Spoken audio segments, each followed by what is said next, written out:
예수님의 이름으로 기도합니다. 아멘. 유대인들은 하루에 3번씩 기도했습니다. 아침, 정오, 저녁에.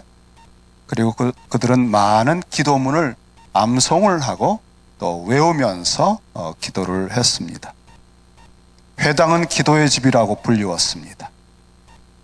그리고 3번의 정한 시간에 기도하는데 길을 가고 있었다면 그들은 길에서 서서 손을 들고 기도하기도 했습니다. 그런데 문제는 주후 1세기 당시에 사람들의 마음속에, 그리고 하나님을 향한 모든 말씀의 가르침을 주는 바리새인들과 서기관들 속에 아주 심각한 문제가 있었는데, 그것은 성령의 역사가 없었다는 것입니다. 포로에서 해방되고 이후 400년간의 많은 이방 세력들, 강대국들의 짓밟히고 괴롭힘을 겪으면서 속에는 분노와 또 선민에 대한 자부심들이 뒤엉켜진 아주 혼돈스러운 정체성이 생겼습니다.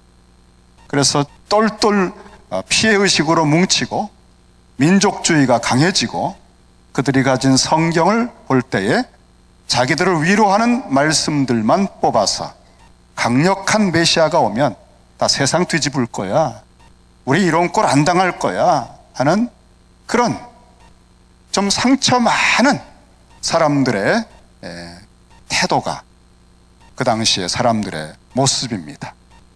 이런 사람들을 가르치는 선생들도 성령의 감동이 없으니까 유대주의라고 하는 민족주의적 성경 해석으로 그 상한 마음을 지탱하고 버티고 있는 거예요. 참고 있는데 또 때로는 폭동이 일어납니다. 인정받고 싶고 또 정말 선민으로 우뚝 서서 뭔가 좀 뽐내고 싶은데 그게 안 됩니다. 그러니까 살아계신 하나님과의 진정한 성령 안에서의 교감이 없고 그 하나님의 얼굴이 안 비춰지니까 이 율법을 더 열심히 지키면 혹시나 인정받을까 하는 마음이 생기지만 하나님으로부터의 인정, 그 의의 기준을 충족해 드릴 수 없기 때문에 그 목마름이 한도 없어요. 어떻게 하겠습니까, 여러분? 결국은 살아계신 하나님 대신 살아있는 사람들의 인정과 칭찬을 받는 것으로 그 목마름을 채워야 되기 때문에 자꾸 속은 회칠한 무덤처럼 그 겉으로만 치장해서 인정받는 인정에 목말라서 모든 걸 이용하는데, 특별히 구제하는 거, 기도하는 거, 금식하는 거, 이런 것을 잘하면 서로 칭찬을 하니까, 아주 존경을 해주니까 여기에다가 쇼를 하게 된 거예요. 이걸 외식한다 그래요. 바리새인들의 누룩을 조심해라, 이런 외식하는 삶의 방식, 여기에 젖어서 중독되면 끝난다. 그런데 기도할 때도 딱 그 시간이 되면 회당에 못 갈 때는 가장 사람들이 많이 볼 수 있는 곳에 딱 모퉁이 큰 거리, 주로 그런 곳을 택해 큰 거리 모퉁이에 딱 서서 쫙 하고 기도합니다. 와, 참 저분은 참 경건하구나. 회당에서도 또 정말 기도를 합니다. 여러분, 우리도 사실은 사람을 의식하는 게 우리의 중병이잖아요. 사람에게 보이려고 하는 그 시대만 이 문제가 있었습니까? 음식을 놓고도 사진을 찍어야 되는, SNS에 올리고 나는 이런 것을 지금 누리고 있어라고 다 그걸 또 사진을 보정하고 가능한 대로 무슨 얼짱각도 그런 것을 하고 말이죠. 이야, 저도 이쪽보다 이쪽이 나아요. 다 사람은 자기를 알거든요. 중독이 됐어요. 사람에게 보이기 위해서 살아가다가 그 기대가 무너지면 그 상한 마음은 믿음으로도 치유가 안 될 만큼 깊어져서 분노하고 좌절하는 것입니다. 이러한 외식하는 삶, 외모와 겉보기의 여러 가지 경력과 내놓을 만한 이력서와 명함을 과시하는 이런 시대는 그 시대나 우리나 똑같은 겁니다. 그러므로 이 말씀은 오늘 우리에게 주시는 말씀이라고 생각합니다. 외식하는 자와 같이 하지 말라. 그걸 좋아하느니라. 중독이 된 겁니다. 사람들의 눈빛, 인정하는 모습, 그런 것들에 중독이 된 거예요. 좋아하는 거예요. 그거를 자꾸 추구하는 거예요. 특별히 기도의 문제는 하나님하고 만나야만 기도인데, 기도를 가지고 사람들에게 보여주는 쇼를 하고 있으니 이 일이 얼마나 역겨웠는지 주님이 마태복음 후반부에 가면 화했을진저 진실로, 내가 진실로 너희에게 이른다. 그들은 장차 내 앞에서 받을 상이 티끌도 없다. 이미 다 끝났다, 계산. 이 말씀은 분노가 섞여 있다고 저는 생각해요. 화했을진저 역겹다. 그런 거짓의 사람들은 다 통할지 몰라도 나는 중심을 보는데 너는 나하고 상관이 없다. 그리고 나서 오늘 우리에게 주시는 말씀이죠. 6절에 보니까 너는 그랬어요. 너는. 여러분, 너희는 기도할 때 이렇게 하지 말아라. 그런 식으로 하지 말아라. 복수로 얘기했는데 갑자기 주님이 6절에서 단수로 너는 그랬어요. 마치 딱 한 사람을 앞에 놓고 말씀하는 것처럼 너는 기도할 때에 내 골방에 들어가. 다른 사람의 골방이 아니에요. 다른 사람이 준비한 골방 같으면 어이, 나 좀 쓸 일이 있는데, 이거 기도를 깊이 할 수가 없어요. 너의 골방, 누구도 침해할 수 없고 방해할 수 없고 나만이 사용할 수 있는 그런 너의 골방에 들어가라. 그 당시에 그 유대인들의 집 구조가 이런 골방이 일종의 어떤 창고 같은 것이에요. 은밀한 장소. 거기에는 자물쇠를 잠글 수 있는 그게 돼 있다고 합니다. 헛간 또는 어떤 물품을 넣는 곳입니다. 곳간이기도 하고, 그곳을 사실은 뭐 종교적으로 거룩하다고 할 수는 없는데도 바로 내 그 골방에 들어가서, 그 다음에 여러분 골방에 들어가고 방에 들어가서 문을 그만큼 빼꼼히 열어놓으면요, 거기서 뭔가 이렇게 비밀스러운 일을 하기가 어렵잖아요. 다 경험이 있으시죠? 대개는 좀 비밀스러운 일을 하려면 철커덕 하고 잠궈서 누구도 방해할 수 없고 들여다볼 수 없게 하는 것이 상식이잖아요. 문을 닫고 문을 조금만 열어놔도요, 우리 속에 평생의 사람을 의식하고 체면을 지키면서 살아온 우리들은 누가 지켜보는 것 같은 뒷골이 땡깁니다. 앉아있으면 뒷골이 땡겨요. 문을 요만큼만 열어놔도. 그리고 밖에서 무슨 부스럭 소리 나면 돌아보고, 전화벨 소리 나오면 뛰어나가려고 그러고, 심지어 골방에 들어와서도 전화를 가지고 들어오고, 예배 때도 전화를 켜놓고.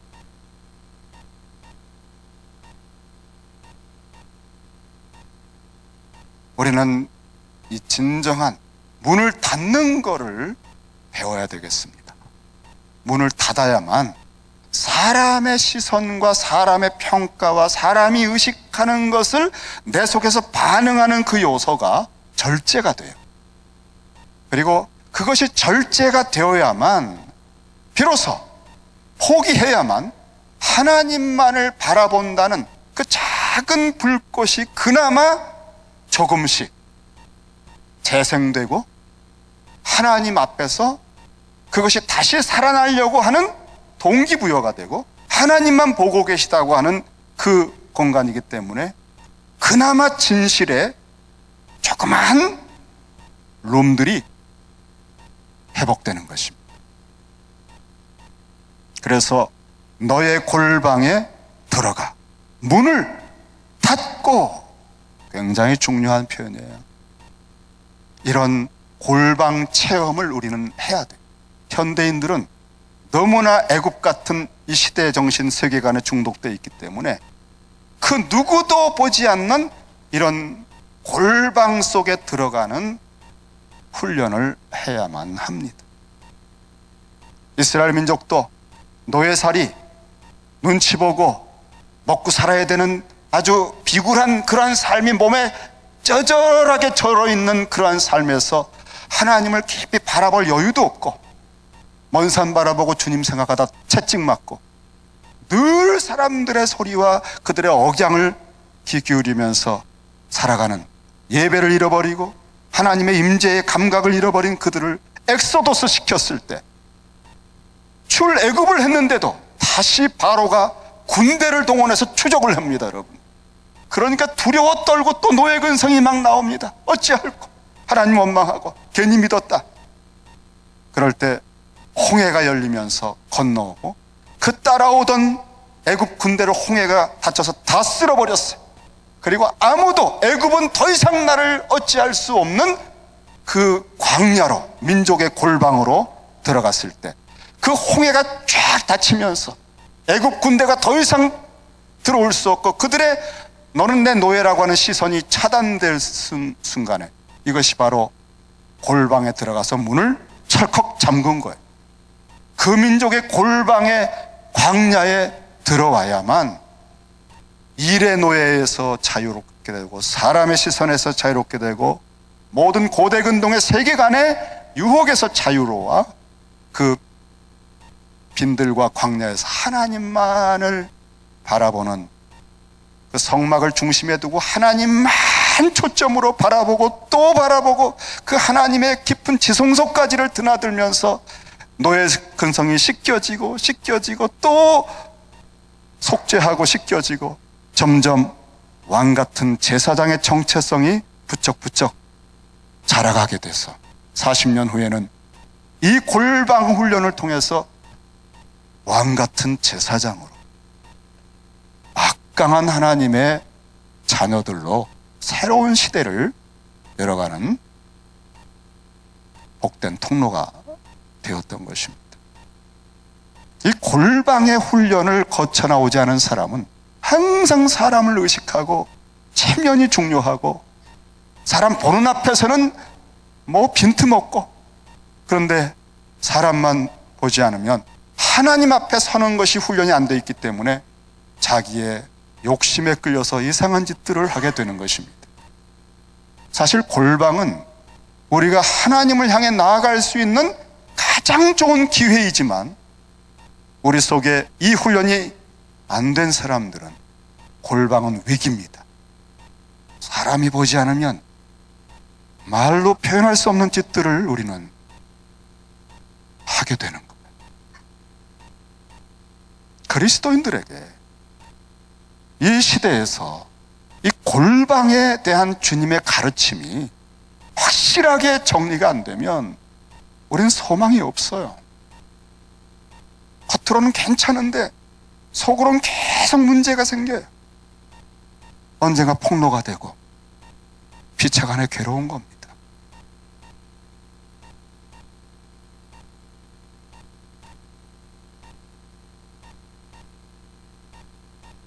내 골방에 들어가 문을 닫고 그 다음에 은밀한 중에 계신 내 아버지께 기도하라. 은밀한 중에 계신 내 아버지. 여러분, 우리가 하나님이 은밀한 중에 계시다라고 주님이 특별히 표현을 했습니다. 그리고 내 아버지다. 하나님이 아니라 내 아버지. 하나님이신데 너의 아버지다. 단수입니다, 여러분. 아주 가까운 거예요. 출애굽시킬 때도 내 아들 내 장자를 보내라 바로야. 이들은 나를 섬기기 위해서 지음받았다. 우리 정체성은 사람들에게 어떻게 보여지고 사람들이 이렇게 평가하고 뭐 그런 것이 우리 정체성을 만들어서는 안 돼요. 우린 하늘에 계신 저분의 눈빛 앞에서 그의 자녀로서의 정체성에 그것이 가장 절대적이고 우선인 것입니다. 그래서 그분만 의식하고 그분만 보시고 그분에게만 말씀을 드리고 하는, 우리가 가진 것 중에 가장 깊이 있는 곳에 있는 나의 정체성의 본질과 근원과 뿌리로부터 그분의 앞에 중심을 드리는, 이렇게 교감을 하는 이 독특한 기회를 만들어주는 골방의 체험이 자꾸 반복되지 않으면 우리는 늘 쇼를 하고 사는 거예요. 체면을 잘 지키는 게 어른이라고 하지만 그건 이 시대가 말하는 얘기일 뿐이에요. 그건 외식하는 것입니다. 하나님 앞에서는 어린아이 같아야 돼요. 우린 세상이 말하는 어른이 되려고 하는 것이 목표가 아니에요. 어린아이 같이 하나님 나라를 받드는 사람이 되는 게 목표예요. 근데 그 어린아이 같은 하나님만 전심으로 의지하고 아빠만 의지하는 그 진정한 그 중심은 사람들을 의식하지 않고 하나님 앞에 서는, 그분만 바라보는 그 골방과 같은 데서만 이게 자라가요. 나오고 자라고 강해지고 깊어지는 것입니다.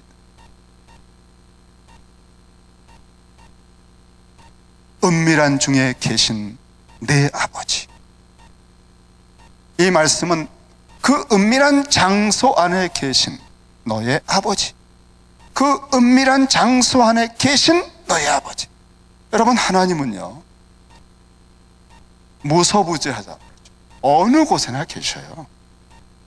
그런데 그 아무도 사람이 보지 않고 하나님께만 말씀드리고 하나님만 의식하려고 하는 이 중심을 가지고 골방에 딱 들어가 문을 잡고 있으면 어느 곳에나 계신 그 하나님이 꼭 천지간에 나만을 마주해서 독대해서 교제하려고 하시는 은밀한 곳에 계신 아버지로 임재해 계신 거예요. 이것은 아주 어느 곳에나 계신 만물을 지으신 그 창조주 하나님과는 다른 체험입니다. 이거는 우리의 전 인격과 전 영혼을 다하여 교제하시는 아버지, 그리고 아들, 자녀로서의 만남이요 체험입니다. 이런 골방 체험을 통해서 변화된 사람들이 좀 있지요. 그 중에 저는 생각을 하던 중에, 이게 바로 다윗이었구나. 다윗이었고, 여러분, 다윗은 아버지 이새라고 하는 아빠도 별로 그렇게 챙겨주질 않았어요. 막내 녀석이거든요. 이름도 잘 안 불러요. 성경에 보면 막내 녀석 그렇게 나와요. 그리고 형들도 이 막내를 무시합니다. 그리고 아빠는 그냥, 형들은 전쟁에 나가고 이 국가적인 일에 하니까 너 심부름이나 해. 형들 대신 너 양이나 쳐. 이 녀석아, 양이 나가서 쳐. 그래서 그냥 베들레헴 저기 초장에 양들을 치는 목동의 일을 했습니다. 소외감을 느낄 수 있고 섭섭할 수 있고 뭔가 좀 의미 있는 일들에 참여하지 못한 그런 쓸쓸한 사람일 수도 있는데, 그곳에 가니까 사람들이 잘 보질 않아요. 그는 원하든 원치 않든 골방에 들어가서 아무도, 사람은 없으나 양들하고 같이 있으면서 그가 바라보게 된 것은 만군의 여호와입니다. 그는 사람들의 시선이 아니라 만군의 여호와를 느끼면서 그분을 찬미하고 그분을 교제하면서, 다음에 사자나 곰들이 왔을 때 만군의 여호와를 의지하고 달려가서 뺏어오면서, 돌을 던졌을 때 그걸 맞고 쓰러지는 짐승들을 보고, 와, 정말 하나님 날 도와주시는 거예요. 점점 하나님과의 골방의 교제가 깊어진 거예요. 그래서 그 중심에 하나님이 나와 함께 하시면 난 못할 게 없다라고 하는 놀라운 그 하나님이 만드신 사람의 중심이 점점 형성이 됐는데, 어느 날 하나님 아버지가 딱 보시니까 그 시대에서 하나님이 통치하시는 걸 진짜 이해하고 따를 수 있는 한 사람은 다윗밖에 없다는 걸 보신 거예요. 왜냐하면 사람들을 의식하지 않아요. 상대가 거인처럼 크냐, 사자나 곰처럼 두려운 사람이냐, 아니면 아주 매력적인 사람이, 이런 걸 따지지 않고 만군의 여호와의 기준에 어떠냐, 이런 걸 따지니까 하나님께서 마음에 드신 거예요. 강하고 담대하신 하나님, 전쟁에 능하신 하나님, 역사를 주관하시는 하나님이 나의 아버지라고 하는 아들의 의식이, 요만하게 있었던 거듭난 그 의식이 점점 깊어지고 강해지면서 조그만 소년에 불과하지만 시대를 거머잡을 수 있는 왕적 자질이 꿈틀대기 시작한 건 골방에서 키워진 겁니다. 사람들 속에 너무 시달리면요, 쪼잔해집니다. 사람들 속에 인정받으려고 하면요, 좀 간교해져요. 도토리 키재기 하면서 그냥 얼마나 여러분 우리 유치합니까? 크신 하나님을 대하여 전심으로 의지하는 법을 배우고, 하나님의 눈빛 앞에 은밀한 중에 보시는 하나님을 알게 된 거예요. 이건 골방에서만 키워질 수 있는 영적 자질이거든요. 이런 다윗의 중심이 이어져서 다윗 왕 이후의 왕들의 계보를 보면은 그들이 어떻게 나라를 통치해야 되는가, 왕 같은 우리, 제사장인 우리에게 주시는 말씀이죠. 역대하 16장 9절에 보니까 은밀한 중에 보시는 하나님, 다윗의 중심을 이어받은 후예들, 왕들, 여호와의 눈은 온 땅을 두루 감찰하사 전심으로 자기를 향하는 자를 위하여 능력을 베푸시나니. 사람이 아수르가, 애굽이 크냐, 누가 강하냐, 골리앗이냐, 이런 것에 의식하고 두려워 떨고 하는 메뚜기 의식을 자꾸 키우질 않고 그 모든 것보다 강하고 크신 하나님을 독대해서 골방에서 내 아버지를 알아가고 배우니까 그분의 모든 교제 속에서 전심으로 하나님만 바라보고 고백하며 찬미하고 만나며 그 하나님의 능력을 체험하는 이 사람이 되는 게 골방 기도를 통한 그리스도인의 모습이라고 오늘 말씀하고 있는 거예요.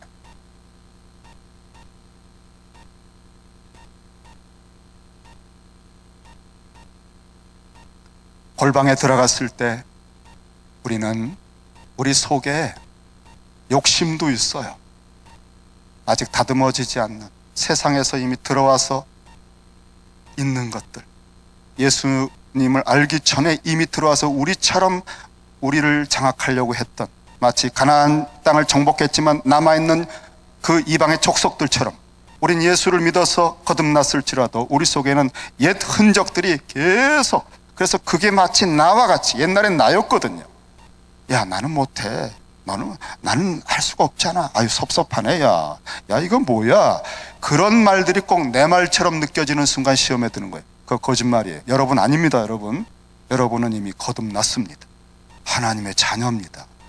성령께서 여러분의 거듭난 정체성으로부터 주시는 말씀을 들어야 돼요.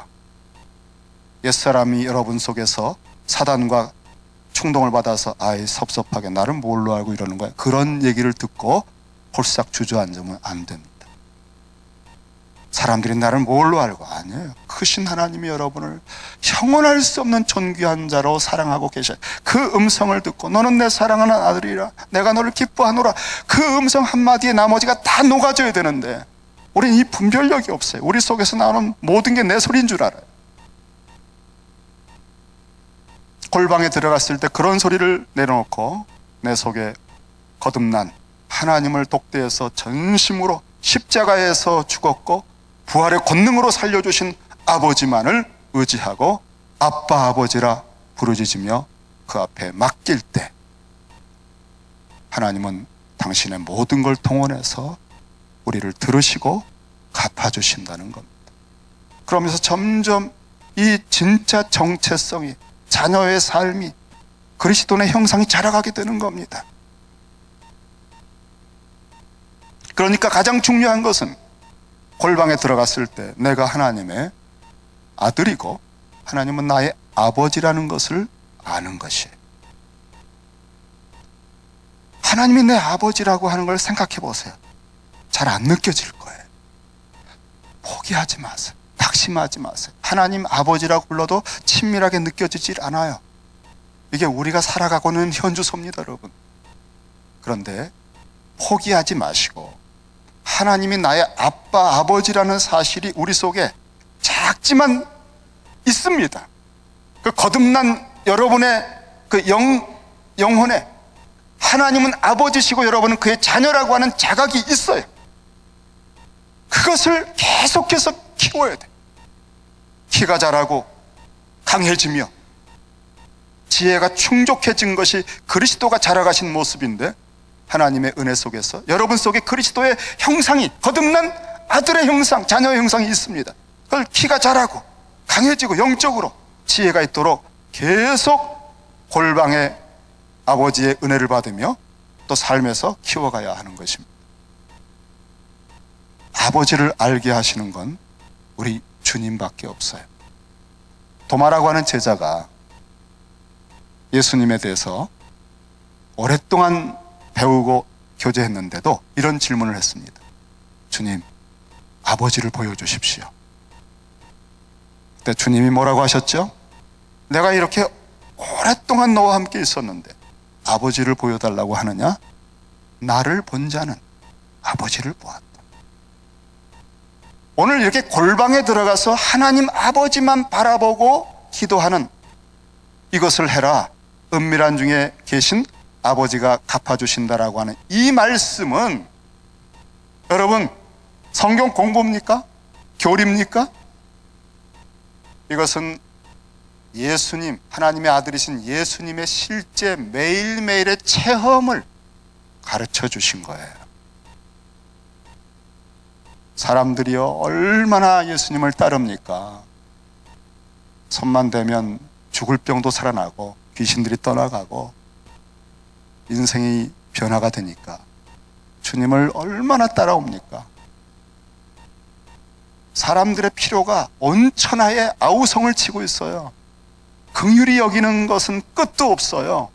그런데 주님을 가만히 보니까 주님은 인간의 긍휼에도 딱 절제를 하시더라. 그리고 사람들이 그렇게 절박한 필요가 있어 아우성을 치는데도 그들을 피하기 위해서, 피할 수가 없잖아요. 가버나움의 베드로의 집에 계시면 문 밖에 모든 병자들이 다 아우성을 칩니다. 그래서 그 사람들을 피하여 하나님 아버지만을 만나기 위해서는 새벽 미명에 일어나셔야 돼요. 왜냐하면 그때는 자거든요, 사람들. 그러니까 새벽 미명에 일어나셔서 하나님께 기도하는 거예요. 사람에게 방해받지 않고. 그런데 잠시 기도하고 있으면 날이 밝아서 이제 막 문을 두드립니다. 그러면 또 베드로가 와서, 주님, 지금 큰일 났습니다. 밖에 뭐 한두 사람이 아닙니다. 이거 어떡합니까, 여러분? 그래서 새벽 미명에 일어나신 다음에 사람들이 날이 밝아도 한참을 찾아야만 찾을 수 있는 한적한 곳으로 나가시는 거예요. 그 한적한 곳이 단어가 광야입니다. 빈들. 그래서 빈들에서 아무도 사람들이 볼 수 없고 사람들이 찾을 수 없는 곳에서 아버지만을 대하여 깊은 기도를 하셔요. 거기서 하나님의 뜻을 듣고 아버지의 인도하심을 대로 또 하루를 살아가고 사역을 하는 거예요. 그분의 3년은 시행착오가 없어요. 한마디, 한 걸음도 역사를 뒤집을 만한 깊이와 무게를 가진 아버지의 뜻대로만 행하시는 걸음이 이 깊은 골방 기도에서 나온 것입니다. 이런 기도가 없으면 이런 것 괜찮은 것 같다가 해보니까 5년 동안 시행착오, 이게 또 성령의 인도가 아닐까 하는 느낌을 따라가다가 또 몇 년 허탕한 헛걸음하고 깊은 골방 기도를 통해 하나님 아버지를 알고 그의 뜻을 알고 교제하면서 걸어가는 삶. 그래서 요한 복음에서는 예수님을 참 기가 막히게 표현했어요. 예수님을 요한복음 1장 18절에 보니까 본래 하나님을 본 사람이 없으되, 영이신 하나님을 볼 수가 없어요. 다 보고 싶어 하지만 못 봐요. 그런데 아무도 본 사람이 없는데 아버지, 하나님 아버지의 품 속에 있었던이 아니라 계속해 있는 아버지의 품 속에 있는 예수님이, 그 독생자이신 하나님이신 예수님이 아버지를 나타내 주셨다는 거예요. 대충 악수하고 얼굴만 보는 것은 다 몰라요, 속을. 그런데 품 속에 들어가 있으니까 아버지가 무슨 생각하시는지, 아버지의 뜻은 무엇인지, 아버지의 마음이 이걸 기뻐하시는지를 똑같이 하는 거예요. 똑같이. 그래서 아버지를 닮고 아버지를 느끼고 아버지와 하나가 되고, 그래서 아버지를 보여주세요 라고 하는 도마에게 나를 본 자는 아버지를 보았느니라. 내가 눈물을 흘릴 때 아버지도 울고 계신 거고, 내가 예루살렘으로 올라갈 때 아버지도 예루살렘 올라가시는 거야. 아버지의 뜻대로만 하는 거야. 나는 그의 품 속에서 그의 모든 역사의 계획과 미래의 경륜과 하나님의 소원을 매일 듣고 그대로 나는 순종하고 있어. 나의 형상이 아버지의 형상이야. 이것이 그리스도인들의 골방기도, 임재하신 하나님 아버지의 품 속에 안긴 자녀들의 모습인 것입니다. 이러한 하나님과의 관계가 없는데 어떻게 그런 아우라가, 그런 소금마치, 그런 빛들이 우러나오겠습니까? 사람들 앞에서는 그럴듯한데 그게 쇼라면은 나중에 여러분 얼마나 혐오감이 듭니까?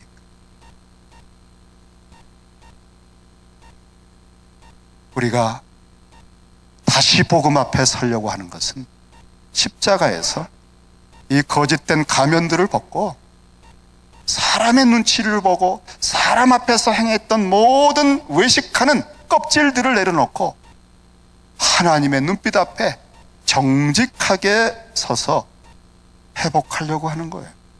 우리의 본래 정체성을 회복하고 그것을 다시 일으켜 아래로 뿌리가 박히고 위로 열매가 맺히면서 빛들을 비추며 하나님의 복음의 사람들로 되기를 원해서 저희는 새로운 표어를 정한 것입니다.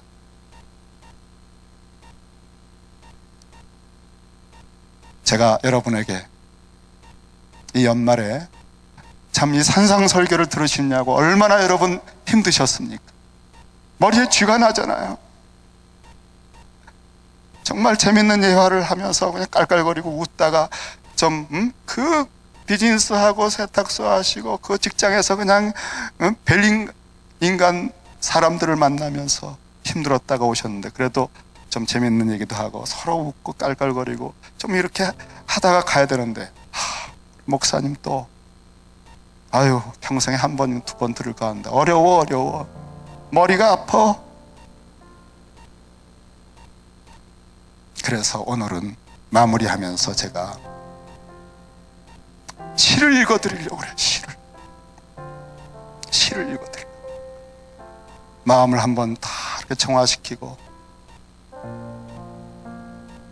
예배가 끝나고 돌아가실 때는 잔잔한 미소가 여러분 속에 얼굴에 피어나게 되기를 기대하면서, 이 시는요 고진하라고 하는 분이 쓴 시입니다. 근데 그분이 단순한 시인이 아니에요. 시인으로 등록을 하신 것 같은데 그는 목회자입니다. 강원도 홍천에서 목회를 하셔요. 하셨던 것 같아요. 근데 거기가 여러분 아주 그 골짜기, 아주 깊은 골짜기도 있는 그런 곳인가 봐요. 참 사람도 없고 쓸쓸한 곳입니다. 사실 이런 데 가서 목회하는 거요 좀 비참해요. 여러분 신학교 안 가보셨죠? 신학교 가서 이 학생들이 딱 앉아있으면요, 같은 전도사라도요 이게 다릅니다. 이 전도사들의 로망은요, 큰 교회 전도사 되는 거예요. 도시의 큰 교회 유명한 목사님 밑에서 파트라도 전도사 하는 거예요. 그러면 나중에 이력서에 이름 있는 그 큰 교회 파트의 전도사 했음 이러면 벌써 이기고 들어가는 겁니다. 그 다음에 보다 조금만 보태면 되거든요. 그리고는 조금만 그냥 현상 유지하면 거기에 풀타임으로 일할 수 있습니다. 그 다음에 하나만 더 하면 돼요. 외국 유학 가서 공부 좀 하면 돼요. 그럼 갔다 오면 경쟁에서 청빙받을 때 훨씬 앞서갈 수 있습니다. 그러니까 전도사 때부터 그 이름 있는 굵직한 교회에 파트 전도사 되는 거, 이게 아주 실말입니다. 그런데 똑같은 전도사인데 한 전도사는 시골에 그냥 오지에 거기 지리공산 거기 가가지고 전도사, 이거는요 같은 전도사지만 차원이 다릅니다. 근데 이 목사님은 강원도 홍천 골짜기에 가셨네요. 참 얼마나 힘드셨을까. 근데 그분이 다윗처럼 그곳에서, 외로운 그곳에서 시를 쓰게 되셨는지 모르지만 빈들이라고 하는 제목으로 이 시를 쓰셨습니다. 한번 들어보십시오.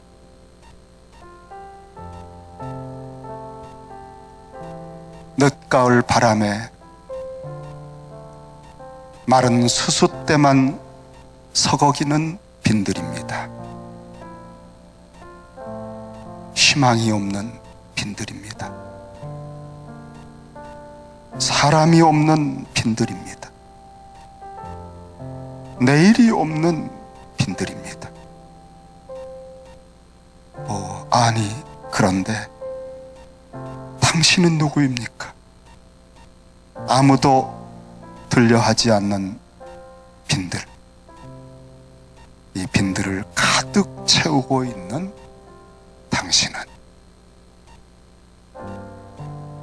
은밀한 골방 속에 가득 채우고 계신 분, 여러분의 아버지가 여러분을 기다리고 있습니다. 기도하십시다.